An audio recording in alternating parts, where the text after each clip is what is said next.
ئەمریکا پشتیوانی سەربازی بۆ ڕۆژاوا زیاتر کرد و ئەم ڕۆژ ئاگربەز لەگەڵ تورکیا کۆتایی پێدێت. 3 ڕۆژ لە بەردەم هەرێم و بەغدا ماوە بۆ چارەسەرکردنی موچەی مانگی 11 و 12 فەرمانبەرانی هەرێم. ئەمریکا لەبارەی هێرشکردنە سەر کۆبانی هۆشداری بە تورکیا دەدات.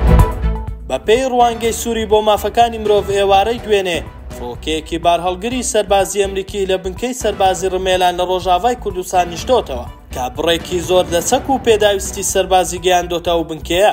هاوکات هەر ئەمڕۆژ ئەمریکا هێزەکانی خۆی لە سنووری کۆبانێ بەپێی هەمان ڕوانگەی سووری لە سنووری کۆبانێ زیاتر کردو، چەند ئۆتۆمبیلێک و سەربازی ڕەوانەی کۆبانێ کردووە.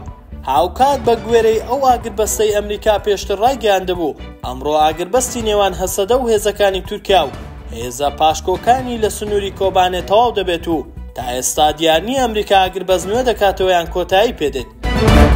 ئەمڕۆ شاندێکی وەزارەتی دارایی هەرێم وەک پێشتر ڕایگەیاندبوو سەردانی بەغدایان کردووە، تاوەکو ئێستا وردەکاری گفتوگۆکانیان لەگەڵ وەزارەتی دارایی عێراق ئاشکرا نەبووە، بەڵام بەپێی ڕۆژمێری دارایی عێراق 25 ئەم مانگا هەموو خەرجیەکانی عێراق بۆ ساڵی 2024 دادەخرێت.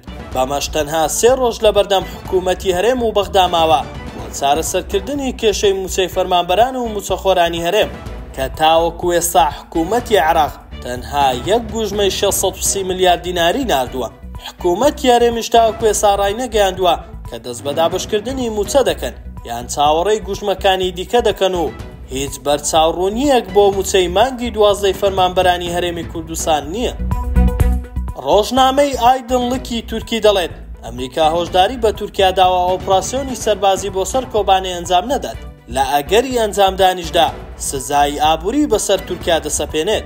باگوێرەی ڕۆژنامە تورکیەکە داواکاریەکانی پێدە لە کۆنگرێسی ئەمریکا گفتوگۆی لەسەر کراوە، لە کاتێکدا مەزلوم عەبدی ڕایگەیاندووە دەکرێت بە چاودێری ئەمریکا لە کۆبانێ چەکرادەست بکەن. لە چەند ڕۆژی ڕابردوودا سوپای تورکیا لە نزیک کۆبانێ جێگیر کراون و بەرپرسانی تورکیاش ڕایانگەیاندووە ئامانجیان ئەوەیە پەگا کۆبانێ